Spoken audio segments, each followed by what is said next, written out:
নিয়োগ দুর্নীতি মামলায় রাজ্যের মুখ্য সচিবের ভূমিকায় ক্ষোভ প্রকাশ। মাননীয় বিচারপতি জয়মাল্য বাগচি ভোটের পর অভিযুক্ত সরকারি আধিকারিকদের বিরুদ্ধে বিচার শুরুর অনুমোদন নিয়ে রাজ্যের সিদ্ধান্ত জানানো হবে রিপোর্ট দিয়ে জানালেন রাজ্যের মুখ্য সচিব। মুখ্য সচিবকে ডেকে পাঠাবো? নির্বাচনের সঙ্গে বিচার প্রক্রিয়ায় অনুমোদনের কি সম্পর্ক? পুলিশ কি এফআইআর করা বন্ধ করেছে? তদন্ত বন্ধ আছে? মাননীয় বিচারপতি এই প্রশ্ন করেছেন। আপনাদের বিলাসিতার জন্য তদন্তকারী সংস্থা বসে থাকবে? এই প্রশ্নও আজ করেন মাননীয় বিচারপতি। মুখ্য সচিবকে এই সিদ্ধান্ত নিতেই হবে। হয়তো সিদ্ধান্তের কারণে কোনো রাজনৈতিক দলের কাছে তিনি অপ্রিয় হয়ে যাবেন। পর্যবেক্ষণ মাননীয় বিচারপতির। এই বিষয় নিয়ে বিস্তারিত জানতে কথা বলে নেব। আমাদের সঙ্গে রয়েছেন প্রতিনিধি রাজস্বী দত্তগুপ্ত। রাজস্বী, 2022 সালের নভেম্বর মাসে মুখ্য সচিবের কাছে এই সংক্রান্ত অনুমোদন চায় কেন্দ্রীয় তদন্তকারী সংস্থা সিবিআই, অর্থাৎ 4 মাসের বেশি সময় অতিক্রান্ত। ইতিমধ্যেই আমরা দেখেছি দুবার আদালত ক্ষোভ প্রকাশ করেছে, কিন্তু এখনো পর্যন্ত সেই অনুমোদন দেওয়ার প্রক্রিয়া শুরু করা গেল না। একদমই তাই, এবং এজন্যই আজকে বিচারপতি জয়মাল্য বাগচি এতটা ক্ষোভ প্রকাশ করেছেন তার পর্যবেক্ষণের মাধ্যমে যে গত 1.5 বছর ধরে তদন্ত থমকে আছে, বিচার প্রক্রিয়া শুরু হতে পারছে না, শুধুমাত্র সরকার তার অনুমোদন দিচ্ছে না বলে যে সরকারি আধিকারিকদের বিরুদ্ধে এই বিচার প্রক্রিয়া শুরু করার জন্য অনুমোদন। এবং এ বিষয়ে রাজ্যের অবস্থান রাজ্য সরকারের মুখ্য সচিবকে জানাতে হবে আদালতে, এবং কেন্দ্রীয় তদন্তকারী সংস্থাও সেই কারণে বিচার প্রক্রিয়ার দিকে এগোতে পারছে না।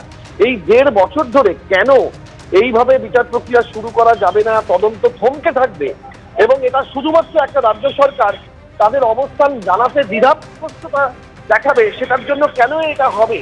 এই প্রশ্নই আজকে বিচারপতি জয়মাল্য বাগচি দর্শহীন ভাষায় তিরস্কারের ভঙ্গিতে করেছেন, এবং তিনি বলেছেন যে হয়তো মুখ্য সচিব এই সিদ্ধান্ত নেওয়ার জন্য বা এই অনুমোদন দেওয়ার জন্য কোনো রাজনৈতিক দলের কাছে অপ্রিয় হতে পারে, কিন্তু তার হাতে অনেক বড় দায়িত্ব ন্যস্ত করা আছে।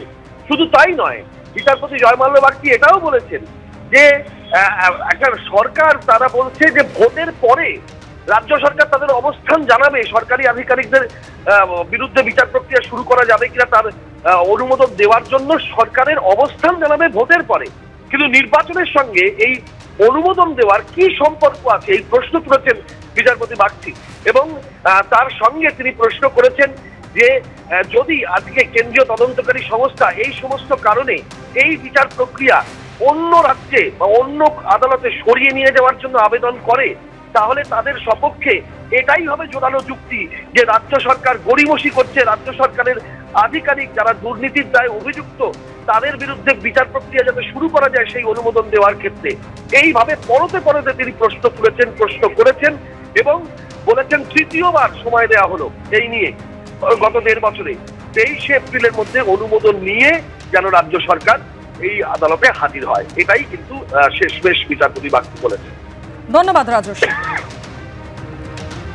অর্থাৎ নিয়োগ দুর্নীতি মামলায় রাজ্যের মুখ্য সচিবের ভূমিকায় ফের একবার ক্ষোভ প্রকাশ করলেন মাননীয় বিচারপতি জয়মাল্য বাগচি। আপনাদের মনে থাকবে 2022 সালের নভেম্বর মাসে মুখ্য সচিবের থেকে এই সংক্রান্ত অনুমোদন চায় সিবিআই, অর্থাৎ 1.5 বছরও বেশি সময় অতিক্রান্ত হয়ে গিয়েছে, কিন্তু এখনো মুখ্য সচিবের কাছ থেকে সেই অনুমোদন পায়নি কেন্দ্রীয় এজেন্সি, যে কারণে বিচার প্রক্রিয়া শুরু করা যাচ্ছে না। আর এই বিষয়ে তৃতীয়বারের জন্য ক্ষোভ প্রকাশ করলেন মাননীয় বিচারপতি জয়মাল্য বাগচি।